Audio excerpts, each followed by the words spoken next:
2018 release হোৱা জেছন ষ্টেথামৰ new movie the মেগত এটা ডাঙৰ ফিয়াৰছম ক্ৰিয়েচাৰ দেখা হৈছিল কল্পনা কৰিব নোৱাৰা এটা ভয়ানক সি মনষ্টাৰ আজিৰ পৰা হাজাৰ বছৰ আগত সাগৰত ৰাজ কৰি ফুৰা আৰু একেলগে তিনিটা শাৰ্ক খাব পৰা ডাঙৰ ক্ৰিয়েচাৰ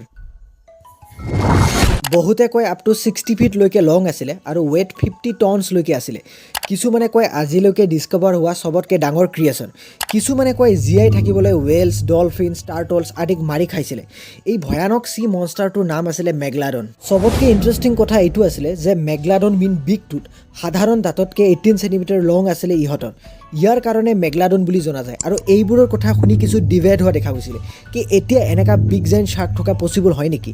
ডিপ অচনত সঁচাকে এনেকা শাৰ্ক জিয়াই আছে নেকি আৰু যদি আছে এতিয়ালৈকে কিয় কোনো দেখা নাই কিন্তু পিছত হোৱা সাইন্টিফিক ষ্টাডিত গম পোৱা গ'ল যে মেগলাডন ৱাৰ্ম ৱাটাৰ শাৰ্ক আছিলে অৰ্থাৎ ইহঁতে ঠাণ্ডা পানীত বাচি থাকিব নোৱাৰে আৰু ক্লাইমেট চেঞ্জ টেম্পাৰেচাৰ কমি যোৱাৰ বাবে সময়ৰ লগত ইহঁত নোহোৱা হৈ গ'ল